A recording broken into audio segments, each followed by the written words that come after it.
Hi friends, అందరికీ నమస్కారం. తీయని కథలకు స్వాగతం. ఈరోజు మనం పేకమేడలు అనే నవల 3వ భాగాన్ని వినేద్దామండి. పంతం. ఒక ఆడది పంతం పట్టి గెలుస్తుందని మీరు అనుకోవడం భ్రమ.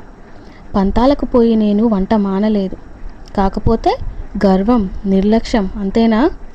మాట్లాడవేం? నువ్వు ఏ ఉద్దేశంతో మానేసినట్టు? నాకు దుఃఖం పొర్లి పొర్లి వచ్చింది.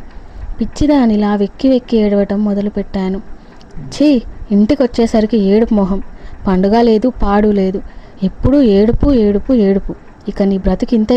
చచ్చేటప్పుడు కూడా ఏడుస్తూనే ఉంటావు. అన్నం కెలికేసి గదిలోకి వెళ్ళి పడుకున్నారు. నేను ఎంతోసేపు అలాగే కూర్చున్నాను.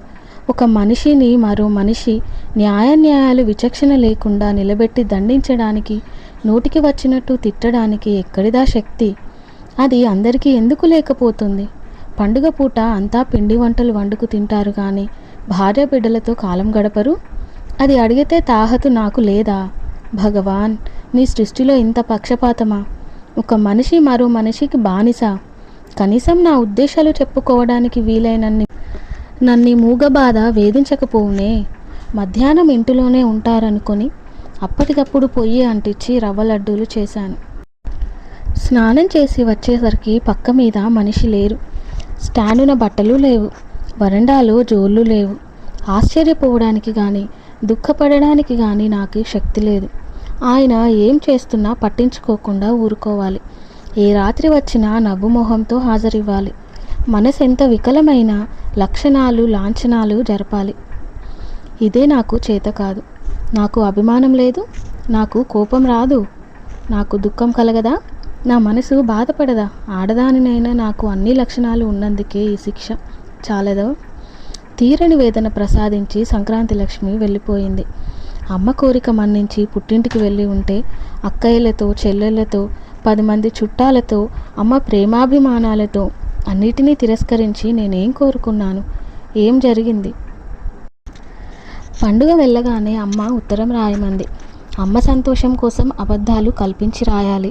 4వ నాటి తెల్లవారుజామున ఉత్తరం రాస్తూ కూర్చున్నాను. అమ్మా, ఇక్కడ మేమంతా కులాసా. మీరంతా క్షేమమని తలుస్తాను. బాబు ఆరోగ్యంగా ఉన్నాడు. మేము పండుగ చాలా సరదాగా చేసుకున్నాము. భోగి నాడు తెల్ల జరీ చీర, పెద్ద పండుగ నాడు చిన్నక్కయ్య పెట్టిన ఎర్ర జరీ చీర కట్టుకున్నాను. 4 రోజులు నాకు చేతనైన టిఫిన్లు చేశాను. ఎంతైనా మన ఊరు వచ్చేస్తే ఇంకా చక్కగా ఉండేది సుమా. కళ్ళల్లోంచి నీటి బొట్లు అక్షరాల మీద పడ్డాయి. బయట కొంగుతో మెత్తగా ఒత్తుకున్నాను. తలుపు చప్పుడైంది. వెళ్ళి తీశాను. ఎర్రగా జేవురించిన కళ్ళతో గబగబా నడుస్తూ వచ్చి మంచం మీద కూర్చుండిపోయారు. పేకాట అని గోల పెట్టావు కానీ దానివల్ల ఎంత సంపాదించానో తెలుసా? 130 రూపాయలు. 4 రోజుల్లో నువ్వన్నట్టు ఇంట్లో చేతులు ముడుకు కూర్చుంటే ఈ డబ్బు ఎలా వచ్చేది? 50 రూపాయలు తీసుకు. నీకు కావలసిన చీర ఏదైనా కొనుక్కో. నేను నవ్వాను. ఆ నవ్వులో ఎన్ని అర్థాలు ఉన్నాయో ఆయన వంటి వాళ్ళు ఎప్పుడూ తెలుసుకోలేరు. అన్యాయమైన డబ్బు కోసం దేవరించే దుర్మార్గుడా! నీలాగే మనుషులంతా మానవత్వం మర్చిపోయారా? గాయపడిన ఎదుటి హృదయాన్ని నీ డబ్బుతో ఆనందపరచగలవా? నీకోసం నీ భార్య బిడ్డలెంత విలపించారో, నీ తిరస్మృతికి ఎంత కృంగిపోయారో అది ఏనాటికైనా నీకు అర్థమవుతుందా? నీచమైన డబ్బు కోసం నీ వాళ్ళను ఏడిపించే నువ్వు, భార్యకన్నిటికైనా కరిగిపోని నువ్వు, మనసే లేని నువ్వు మనిషివా? ఈ సత్యం నీకు ఏనాటికైనా తెలుస్తుందా? నిలదీసి అడగాలని, కసి తీరా తిట్టాలని పరవళ్ళు తొక్కే మనసుని మందలించి నవ్వాను. నా శరీరానికి గుడ్డలు లేని గతే వస్తే అగ్ని ముట్టించుకొని నుసై మానం కాపాడుకుంటాను కానీ అటువంటి పాపిష్టి డబ్బుతో అహహహహ అంటూ ఫకాలించి నవ్వడం ప్రారంభించారు. ఆహా, ఆదర్శ నారి! ప్రతి ఆడది ఇంతలేసి గొప్ప చర్చు ఆదర్శాలు పెట్టు కూర్చుంటే ఏనాడో బాగుపడేది. కాదు కాదు, మగ మహారాజులంతా ముక్కు మూసుకు సన్యాసం స్వీకరించవలసిందే మరి. ఏ స్నేహితుడి ఇంట్లో పేకాట పెట్టినా ఆ ఇంట్లో ఆడవాళ్ళు కాఫీలు చేసి మరీ ఇస్తారు. దౌర్భాగ్యులు. చేయగలిగింది ఏముంది మరి? బానిసలు. అది వాళ్ళ దౌర్భాగ్యం కాదు, నీది. సరే, నీ కర్మ. హాయిగా నేనే ఉలెన్ ప్యాంటు కుట్టించుకుంటాను. భగవంతుడా, నీకు కోటి నమస్కారాలు. తేలిగ్గా గాలి వదిలాను. పంతానికి తనే ఒక చీర తెచ్చి కట్టుకోవాలని ఆకాంక్ష పెడితే తిరస్కరించగల శక్తి ఉంది. తిరిగి ఉత్తరం రాస్తూ కూర్చున్నాను. ఏమిటి రాస్తున్నావు? చటుక్కున ఏదో స్ఫురించింది. కథ. ఓ, ఏం కథ? మొగుడు పేకాట కడితే పెళ్ళాం ఏడ్చే కథ. ఎందుకు? తనని కూడా తీసుకెళ్ళలేదనా? వెధవ చమత్కారం నువ్వు. ఇంటికి వచ్చేసరికి ఏదో తగు. పేకాటడం తప్పని ఏ విధవ అంటాడో రమ్మను, చెప్తాను. నేనేం తాగి తందనాలు ఆడుతున్నానా? అడ్డమైన కొంపలకి పారా కాస్తున్నావా? ఏమిటి నీ ఉద్దేశం? తాగినా, తందనాలాడినా, దొంగతనం చేసినా, ఖూనీలు జరిపినా ఎవడు చేసే పనిని వాడు సమర్థించుకుంటూనే ఉంటాడు.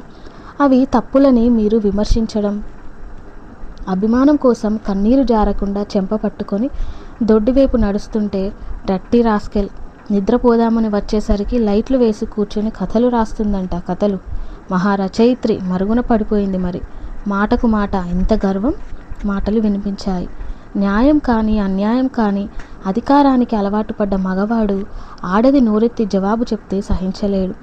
తననే నమ్మి బ్రతుకుతున్న భార్య బిడ్డల్ని సుఖపెట్టలేని పరోపకారి బురకా స్నేహితుల కోసం సర్వస్వం ధారపోయగలడు. వీధి దీపమైనా వెలిగించి దుబారా చేయని పొదుపరి విలాసాల కోసం వందలకి వందలే ఖర్చు చేయగలడు.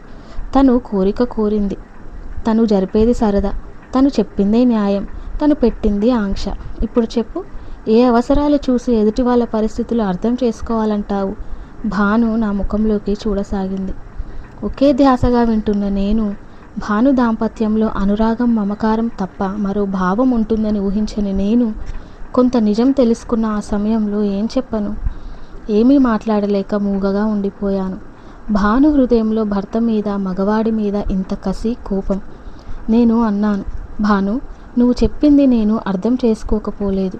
ఒక్క విషయం వింటావా? మన ఆశలు, ఆశయాలు, కోరికలు, అభిరుచులు ఒక్క నిమిషం అలా ఉంచు. బావ చిన్నతనం నుంచి ఆలనా పాలన లేక, ఎవరి భయభక్తులు అనుభవించక ఇష్టానుసారంగా తిరిగి పెరిగిన వ్యక్తి. అతను ఏది అనుకుంటే అది జరిగి తీరాలనే పట్టుదల. అది మూర్ఖత్వమైన, పెంకితనమైన ఏదైనా ఒకటే. అర్థం లేని స్వేచ్ఛ మనిషిని ఎన్ని దుర్వ్యసనాల పాలు చేస్తుందో నువ్వు గ్రహించలేవా? నువ్వు ఆగు. పెళ్ళికి ముందు భావన గురించే చెప్పానే, అప్పుడు నీకు అనుమానం రాలేదా? అలా గాలివాలుకు పెరిగిన వ్యక్తిలో వ్యసనాలు చేరి ఉంటాయని అప్పుడు నువ్వు నాకు చెప్పి ఉంటే. అన్నయ్య, భాను, ఎంత పిచ్చిగా మాట్లాడుతున్నావు. ఇప్పుడు అతని ప్రవర్తనను బట్టి ఇలా సమర్థించుకోవాలంటున్నాను కానీ జరిగిపోయిన దానికి విచారిస్తామా? 25 సంవత్సరాల పెరుగుదలలో ఒక్కసారిగా మార్పు రావాలంటే సాధ్యం కాదు భాను. నువ్వు ఓర్పు వహించాలి. ఆవేశపడకు. అన్నయ్య, పండగ పూట ఒక్కరోజు ఇంట్లో ఉండమని దేవరించిన భార్యను తోసిపుచ్చిన వ్యక్తిలో ఎన్ని తరాలకు మార్పు వస్తుందంటావు? నా ఓర్పుకి ప్రయోజనం ఏమిటంటావు?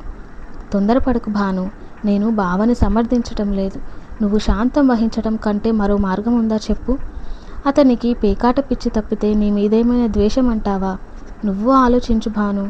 భాను నిట్టూర్చింది. నీకు తెలిసింది చాలా తక్కువే అన్నయ్య. నువ్వు ఇక్కడికి చదువుకొస్తానని రాస్తే నాకు భయం వేసింది, నా సంసారం నీకు అర్థమైపోతుందని. కానీ ఈనాడు నాకై నేనే అంతా బయట పెట్టుకుంటున్నాను. నేనేది చెప్తే ఈ బాధ నీకు అర్థమవుతుంది. ఎంత దిగులుతో కృంగిపోతున్నానో నీకెలా బోధపడుతుంది? ఇది నీకు నువ్వు తెలుసుకోవాలి అంతే. నేను వింటూ ఊరుకున్నాను. ఏదో అడగాలని ఉంది కానీ అది సమయం కాదు. భాను స్వతహాగా ఆవేశం కలది. భర్త ప్రవర్తన అనుచితంగా తోస్తే, తన ఆశలు దెబ్బతింటే బాధే కలుగుతుంది. భావను మించిన జూదగాలను 100 మందిని చూస్తున్నా నేను తొందరపడటంలో అర్థం లేదు. ఆ వెర్రిలో వాళ్ళు ఏం చేసినా ఆశ్చర్యపడాల్సింది లేదు. నెమ్మదిగా సంభాషణ మార్చాను. స్కూలు జీవితం గుర్తు చేశాను. ఆనాటి స్నేహితులందరినీ జ్ఞాపకం చేశాను. యూనివర్సిటీ కబుర్లు చెప్పుకొచ్చాను. 12 దాటింది. ఆకలేస్తుంది భాను అన్నాను. భాను చటక్కున లేచి మాటల్లో పడి కూర్చుండిపోయాను. రా వెళ్దాం అంది. మౌనంగా క్యారియర్లు విప్పి వడ్డించింది. ఏ క్షణానికి ఏం జరుగుతుందో తెలియదంటారు. ఇదే కాబోలు. తోటలో చెరువు గట్టున మర్రి చెట్టు క్రింద కూర్చొని తినాలనుకున్న సరదా ఏమైందని? నువ్వున్నావు కానీ లేకపోతే ఈ పూట ఇవి ఇలాగే ఉంటాయి అంది భాను. అదే పొరపాటు. నువ్వు చేయాల్సింది ఉపవాసాలు, జాగారాలు కాదు.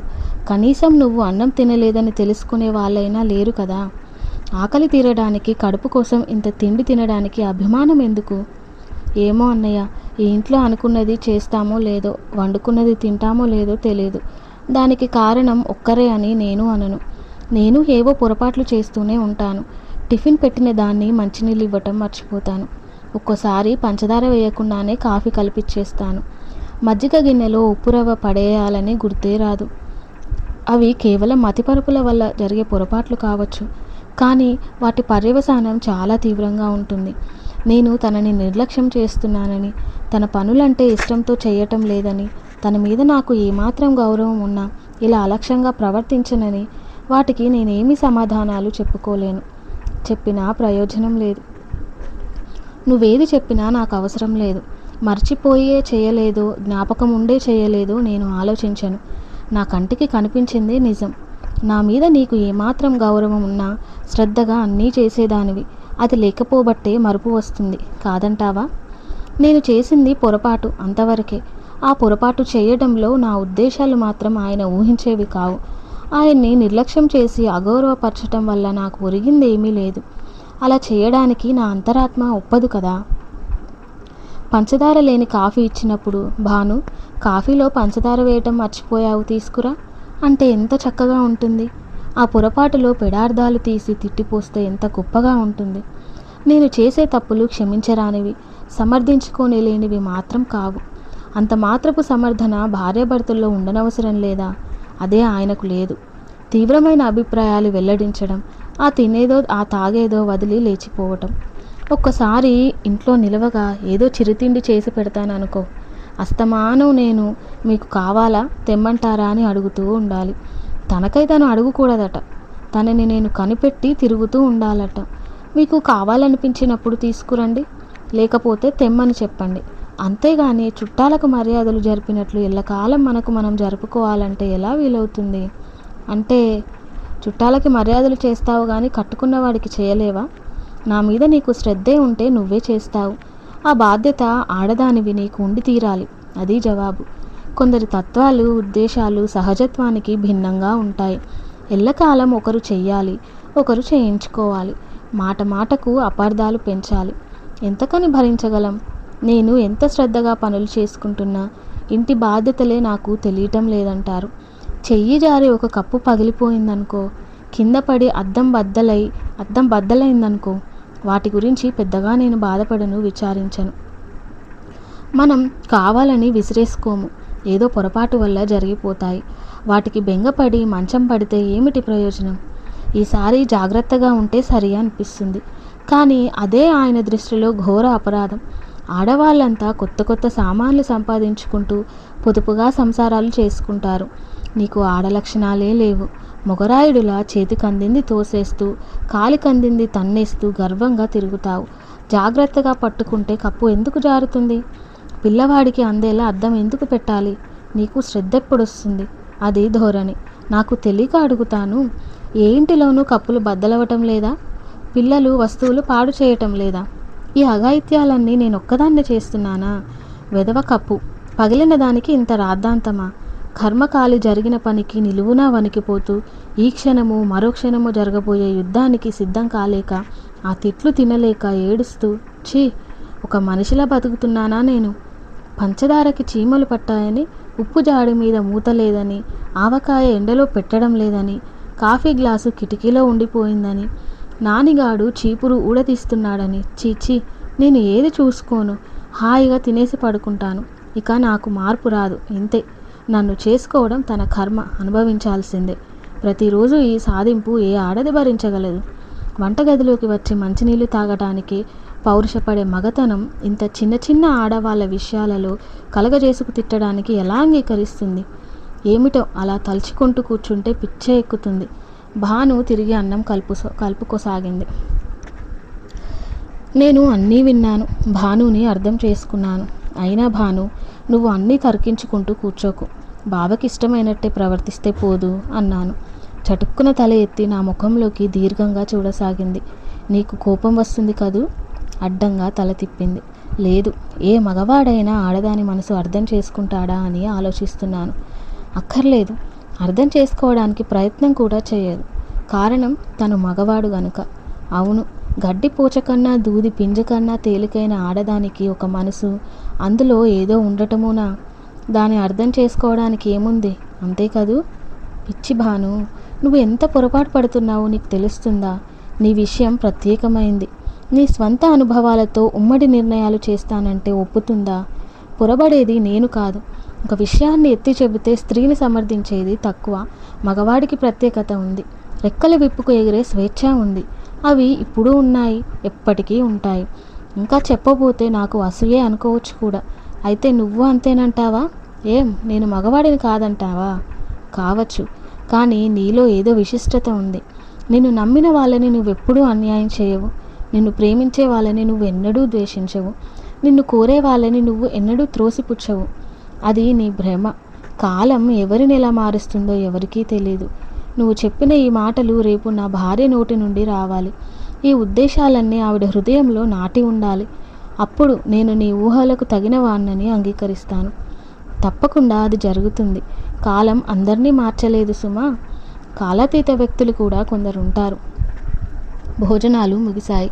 పైకి గంభీరంగా మాట్లాడుతున్నాను కానీ మనసంతా చేదు చరిత్ర విన్నట్టు కలతబారిపోయింది. అప్పుడే నిద్ర నుంచి లేచిన అల్లుణ్ణి ఒళ్ళోకి తీసుకొని వాడి చేత కొత్త కొత్త మాటలు అనిపిస్తూ కూర్చున్నాను. ఒరే నాని, నీకు ఇవాళ అంకెలు చెప్తాను, నేర్చుకుంటావా? వాడు నిద్రమత్తు వదిలించుకొని తల ఊపాడు. అయితే నేను చెప్పినట్టే అను. ఒకటి ఒకటి ఒకటి కాదు, ఒకటి ఒకటి. మళ్ళీ అదేనా? ఒకటి అంటావేం? నేను అలాగే అంటాను. అలాగే అంటే నేను తంతాను. ఎందుకు తంతావు? నోరు ముయ్యబోయి వెధవాయి. చెప్పినట్టు వినక ఎదురు మాట్లాడతావేం? వేలడు లేవు వెధవన్న. నన్నెందుకు తిల్తావు? నేను చిత్రంగా వాడి మొహంలోకి చూస్తున్నాను. భాను ఏడుపొచ్చిందో బుగ్గను చెయ్యి పెట్టుకుని నిల్చుంది. నా కేసు చూసి అంది, చూసావా నా కొడుకు? నిజంగానే నీ కొడుకు అన్నాను. భాను వాణ్ణి ముద్దుల్లో ముంచేస్తుంది. భాను, నీ కొడుకు డాక్టరా, యాక్టరా, లాయరా, ఎవరే అన్నాను నవ్వి. గొప్ప గొప్ప ఆశలు పెట్టుకు ఒకసారి భంగపడినా బుద్ధి రాలేదంటావేమిటి? ఇప్పుడు ఆశలు లేవు, ఆ తాహత లేదు. కూటికి గుడ్డకి లోటు లేకుండా నీతిగా బ్రతకగలిగితే చాలు. నిట్టూర్చి నా పక్కన కూర్చుంది. అంతలోనే సంతోషం మరిచి నా మనసు చివక్కుమంది. ఎందుకమ్మా అంత ఉదాసీనంగా మాట్లాడతావు? నేనున్నంత వరకు నీకు నీ పిల్లలకి ఏ లోటు రాదు. నీ కొడుకుని గొప్ప డాక్టర్ చేసి చూపిస్తాను. నాకు ఇచ్చేస్తావా? తీసుకెళ్ళు. వాళ్ళ నాన్నకి సగం భారం తగ్గుతుంది. ఆ మిగిలిన సగం తగ్గేది కాదనుకో. నాకు నిజంగా కోపం వచ్చింది. భాను, అలా మాట్లాడొద్దని ఎంతసేపటి నుండి చెప్తున్నాను. నీ ధోరణి నీదేనా? ప్రతి విషయాన్ని ఎందుకంత సీరియస్గా తీసుకుంటావు? కొడుకుని భారం అనుకునే తండ్రి ఉంటాడని నువ్వు చెప్పగానే మరి వినడం, లేనిపోని నిందలు మోపడం నాకు మాత్రం భావ్యం కాబోలు. భాను క్షణం నాకేసి చూసింది. అవును, మంచి మనసుకు చెడ్డ చెబితే అంటదు. మనుషులంతా నీలా ప్రేమనే పంచిపెడతారనుకుంటే పొరపాటే. తల్లి కానీ తండ్రి కానీ భార్య కానీ కొడుకు కానీ మమకారం లేని హృదయానికి అంతా ఒకటే. బావ ఒక్కసారైనా కొడుకుని ఎత్తుకు తిరగడం నీ కళ్ళతో నువ్వు చూసావా? వీధిలో పోయేవాళ్ళు కూడా ఆడుకుంటున్న వాణ్ణి ముద్దు పెట్టుకుని వెళ్ళారే, అంత మాత్రపు అభిమానం కన్నతండ్రికి ఏది? బాగుంది, ఈ మాత్రానికే కాదన్నయ్య. కొడుకుని తండ్రి ఎత్తుకోకపోవడం అనేది ఈ మాత్రపు విషయంగా నేను తీసివేయలేను. నిద్ర మంచం మీదకి లేస్తూనే ఆ పసవాడి మీద విసుక్కుంటారు. నేను 5 గంటలకే లేచి దొడ్డివైపు వెళ్తాను. వీడు ఒక్కసారి లేచి తిన్నగా నా దగ్గరికే వచ్చేస్తాడు. ఒక్కోసారి ఏడుస్తూ కూర్చుంటాడు. ఆయన గారికి నిద్రాభంగమైపోతుంది. మండిపడుతూ లేచి, ఛీ వెధవ, లేస్తూనే ఏడుపు నువ్వు, వెధవ పోలిక అంటూ వాడి రెక్క పట్టుకొని గది బయట పారేసి తలుపులు బిడాయించుకుంటారు. 8 గంటల వరకు వాడు భయంతో ఏడుస్తూనే నా కడుపు తరుక్కుపోతుంది. ఎన్ని పనులున్నామా అని వాడిని దగ్గర కూర్చుంటాను. కళ్ళు నిండి పొర్లి పారుతాయి. కొడుకులంతా తండ్రుల గుండెల మీద నిద్రపోతారంటారు. ఆ అదృష్టం దౌర్భాగ్యులకి ఎలా దక్కుతుంది? అందుకే చాలాసార్లు నేను లేచి వస్తున్నప్పుడే వాని భుజం మీద వేసుకు తీసుకువచ్చి వంటింటి గడపలో చాపపరిచి పడుకోబెడతాను. చంటిబిడ్డ ఏడుపుకి నిద్రాభంగమయ్యే సుకుమారులు పేకాటల కోసం రాత్రింబవలు జాగారాలు చేయగలరు సుమా. అది ఎదుటివారు అడగలేకపోయినా వాళ్ళ అంతరాత్మలు నిద్రపోతాయంటావా? ఇక ఆయన అన్నం కానీ టిఫిన్ కానీ తింటుంటే వాడు ఆ పరిసరాల్లో తిరగడానికి వీల్లేదు. వాడే అఘాయిత్యం చేస్తాడో ఏమో. అందుకని వాణ్ణి ఆయన అన్నం వేళ దొడ్డిలో తిప్పాలి. నేను మళ్ళీ వడ్డన జరపడానికి దగ్గరే ఉండాలి. వాడు నా వెనకే వచ్చేస్తే వెధవకి కాళ్ళు విరిగి కుంటివాడే కూర్చుంటే బాగుండిపోను అంటూ మండిపడతాడు. నన్ను ఎన్ని అన్నా భరిస్తాను, కానీ వాడినంటే మాత్రం సహించలేను. అప్పుడు నేను ఏదైనా జవాబు చెప్తే అన్నం దగ్గర నుండి లేచిపోతారని తెలుసు. అయినా నేను ఊరుకోను. షికార్లు తిరగడం కాకపోయినా వాడి పొట్టవాడు నింపుకోవడానికైనా కాళ్ళు ఉండాలి. వాడి భారం మీరే మోయటం లేదు. వాడి విషయంలో నోటికి ఎంత వస్తే అంత మాట్లాడకండి. ఏం చేస్తావే? ఏమి చెయ్యను, కానీ అలా మాట్లాడకూడదంటున్నాను. ఈనాటికి నువ్వా నాకు చెప్పేది? నువ్వు అనడం నేను వినడం, అది ఈ జన్మకి లేదు. అర్థమైందా? ఒక్కోసారి నాకు అసహ్యం హద్దుల మీద జారిపోతుంది. బావ అంత మూర్ఖంగా మాట్లాడతాడా? నమ్మేదే మానేది నీ ఇష్టం. తర్వాత విను. ఆయన ఇంట్లో ఉన్నంతసేపు వాడు ఏడవకూడదు, అల్లరి చేయకూడదు. బొమ్మలి అవి విసురుతూ శబ్దాలు చేస్తూ ఆడుకోకూడదు. తండ్రి మీదికి ఎగబాకకూడదు. ఏమాత్రము అల్లరి జరగకూడదు. వాడు నిద్రపోవాలి లేదా నిశ్శబ్దంగా కూర్చోవాలి. అల్లరి లేకుండా ఆడుకోవాలి. ఇల్లు ప్రశాంతంగా ఉండాలి. అది క్రమశిక్షణ. అందుకు భిన్నంగా వాడు అల్లరి చేస్తే, కేకలు పెడుతూ ఆడుకుంటే, ఆకలేసి గోల పెడితే, నిద్ర వచ్చి ఏడిస్తే, ఆ అపరాధాలన్నీ నాని నేను ఒక్కదాన్నే కొడుకుని కన్నట్టు మహామురిసిపోతున్నాను. విధవ గారాబం మప్పిపాడు చేస్తున్నాడు. క్రమశిక్షణ నేర్పకుండా పెంచుతున్నాను. మాటి మాటికి ఏడవడం అలవాటు చేస్తున్నాను. మొత్తానికి ఇల్లు సంత చేస్తున్నాను. నిజమే కదూ? నన్ను అడిగింది. వింటుంటే నాకు ఒంటి నిండా చీమలు పాకుతున్నట్టే ఉంది. పేకమేడలు 3వ భాగం సమాప్తం. మొదటిసారి ఎవరైనా మన ఛానల్ని చూస్తున్నట్లయితే ప్లీజ్ లైక్ చేసి, షేర్ చేసి, సబ్స్క్రైబ్ చేసుకోండి. Thank you.